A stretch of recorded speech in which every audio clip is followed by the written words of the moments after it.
araw sa atin mga koinding. So meron tayong gagawin dito. So ito mga koinding ay papalitan ko ng switch. So ang switch nito mga koinding ay 5 pin lang.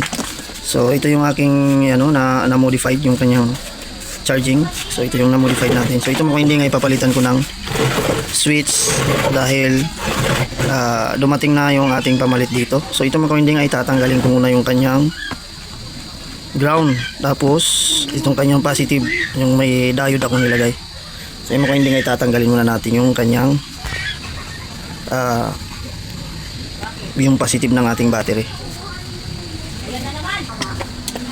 So ito tanggalin ko muna natin itong yung mga knob para matanggal natin. Ano yung lungnos? Lungnos. Ayan. So, tanggalin muna natin itong coining kasi papalitan natin ng switch, yung single switch 5 pin kasi ragasak na yung nito, yung problema yung kanyang volume control.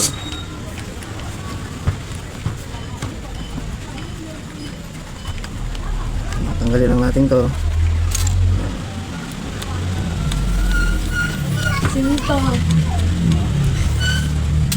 Ayan, natanggal na natin.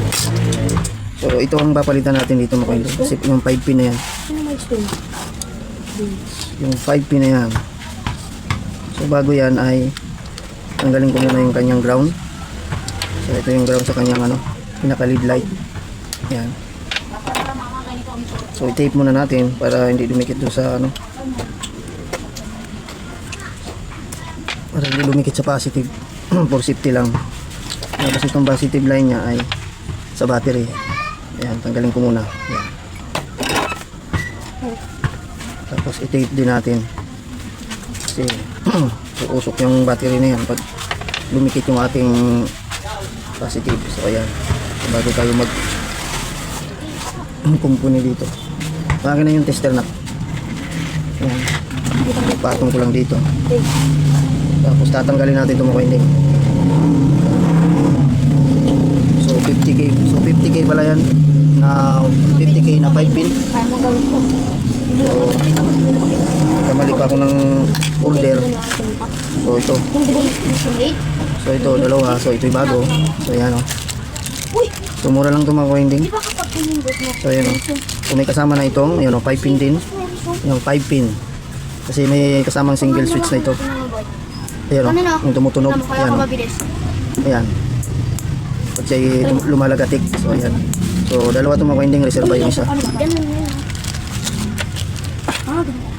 Tapos ito tatanggalin natin to kasi may problema na itong ating volume niya, control. Kailangan lang natin to ng tingga muna bago natin palitan. So yan, so kabilaan pa naman ang hinang nitong coining, so kailangan mabunot ang ito. Ayan. Galing niya pre. Sakto. Picture ako. Ayan. Sisend ko sa mga. Kailangan mabunot natin ng maganda kasi pag hindi natin nabunot yan, kasi kabilaan ng hinang nito, kailangan linis na linis ang pagka nito. Pre, alin na ganda? Ito? Tingnan mo kami sa water. Lima kami bata. Lima lang kami bata. So lagyan ulit natin. Ang dami nang nanonood. 3,500. Hindi ka lang sa akin ako. Ano lang? 3,300. Yan. Hindi, 3,526. Kumingay. O, ito. Kaya nito. Tingnan natin. Ako, hindi pa matanggal mga coining. Ano yung maganda? Kailangan Sumasakatulong dito. ito'y matanggal natin dahil may mga tira-tirang Ano maganda pre? so sumasama yung print niyan. Ito. Ay, pero parang mas wala siya. So maganda dito ay putulin ko na yung paa nito Diyan mo. para matanggal siya agad. Patakon tayo. Hindi, ito ako na. So gamitin natin ng longnos Yan, yan, yan. para putol na yan. Ano ba siya? Tingnan mo. Ayan. Muli ko na habang nito. Oo nga. Lamati kang tingin. Yan yung mahaba eh. Ikaw yung titan na yun. Hindi, pero mamaya pala. Ano na, saglit lang. Sunod mo. Kasi meron pa itong tira-tira. Huwag dyan, maraming kalapit dyan. Ayan, magalaw. Minsan ano ka. May tira pa kasing ano yan. Tingga. Tapos may barang dito. Kailangan matanggal natin yan. Pag hindi natin natanggal yan.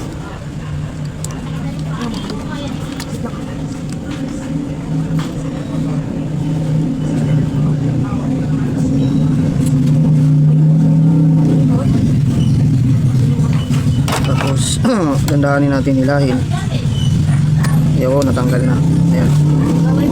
Okay. So, ayan. So, papalitan na natin. Tanggalan natin yung winding. Baka natin to sundutan ng soldering iron para medyo lumaki yung butas. Kasi kabilaan ng hinang yan. Kabilaan yung print. Ayan o. Ayan. Okay. So, itong bago, ikabit na natin to. Ayun. So, itong ano, may nakausli. So, 10k yung na-order ko. Namali ako ng pendot. 50k yung aking in-order, 10k. So, okay lang yan. Pwede na yan. So, ito mga yung nakausli niya. So, putulin ko lang yan para hindi bumangga dun sa ano, sa base. Ayan. Wala pa akong ayoko mag-transfer. Putulin lang natin yan. Ayan. Salpak na natin to. Ayan. Lalabas na. Kasi itong tatlo mga winding, so yan yung sa ground. Tapos itong dalawa, yun yung magsiswitch, single switch. Ayan. Sira na kasi yung ano na yun. Kaya pag hindi na magandang lagasak yung tunog. Nakita. Ay, nagpapira na. Ayan. Maglalagay So yan, hinangan lang natin. Aray ko. Ay, hindi nalagay ko sa mga to. Ayan. Sarado na. Nagit na yun. So medyo damihan natin mga winding para tumagos dun sa kabila. Yung tingga. Dito pinakamarami. Kaya medyo tagal-tagalan. Hmm.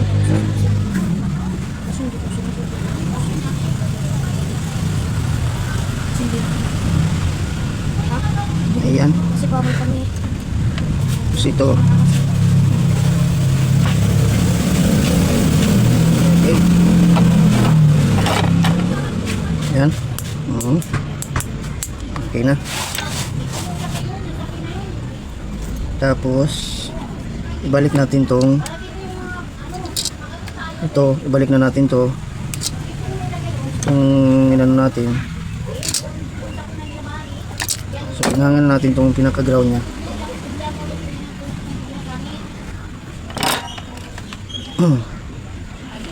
So ito yung sa ano, sa indicator light nya. So ilagay lang natin dito yan sa ground ng switch. Kahit alin dito makuha yung basta sa ground. Ayan. Ayan. Tapos yung positive natin, yung sa battery, isa na yun? Wala. Ay, ito. Ayan. Tinakpan natin. Tapos nakasarado pa ito. Baka may hindi nakasarado, ay magbukas siya agad. So, inangan ko. Inangan ko muna.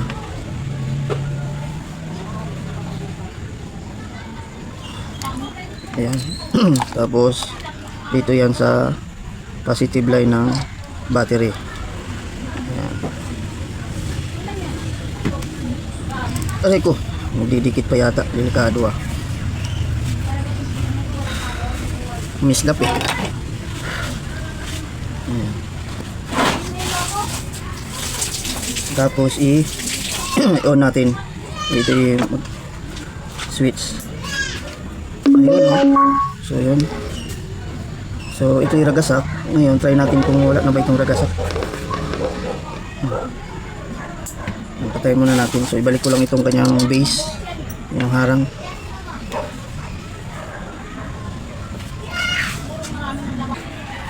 Ito mga kainding, so binuksan ko yung kanyang ilaw dito kasi may pundi. So kinalawang na yung ano niya, ilaw. So yan, pinutol ko na lang yan. So wala na siyang ilaw kaya itong baba wala. So chinik ko kasi itong speaker niya, bakit siya ragasak yung ano. So okay naman yung mga speaker niya, walang problema. So may problema lang talaga dito kaya ragasak itong kanyang volume control, itong 5 pin na single switch. So ngayon ako hindi ay testing muna natin kung so lagyan natin sa tripod kung siya pag binuksan natin siya ay mag Bluetooth mode ng maganda na hindi siya ragasak. Ayan o. So try natin patugtugin natin ng so volume natin kung siya ay maganda ng volume na hindi siya ragasak. Ayan. So wait lang at mayroong kaharang. Ayan, so volume. Ayan.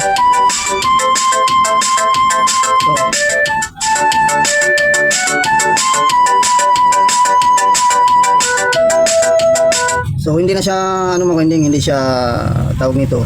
Hindi na siya ragasak pag pinihit na natin ng volume dahil bago na siya. Kasi yung nakaraang upload natin, so panoorin yung unang upload ko nito Makuinding. So pag pinihit mo ito ragasak. So kala ko may tama yung kanyang speaker. So okay naman yung kanyang speaker. So okay. So ito talagang may problema natin diyan. Ragasak. So okay na to Makuinding oh. So hindi na siya putol-putol pag binulyom, yung hindi pa wala yung kanyang volume.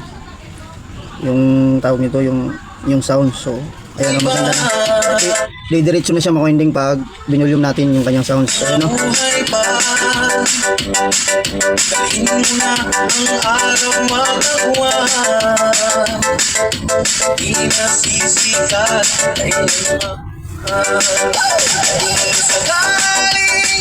So ito Makuinding ay ikabit na muna natin sa box.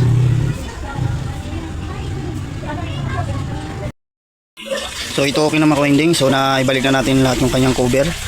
So ito ay patugtugin na natin. So i-on na natin. So tingnan natin kung siya ay magraragasak ba. Ayun. So hindi na siya nagragasak pag pinihit natin yung kanyang volume. Tapos i-sounds natin. Ayan.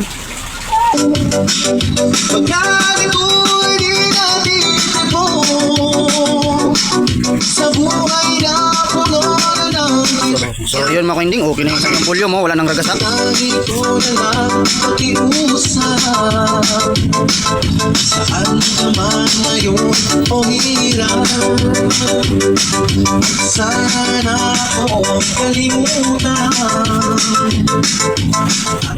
So yun Makuinding, okay na itong ating Bluetooth. So ito'y pwede na natin ibigay sa may-ari. So ulitin natin. So kahit anong pihit natin, okay na, hindi katulad nakaraan, ragasak. So ito okay na. So yun Makuinding, hanggang dito na lang po ang ating video. Kung bago pala kayo sa channel, so please subscribe at hit notification bell para updated kayo pag may bago tayong video. So ayun Makuinding, God bless all sa ating lahat. So bye bye na po.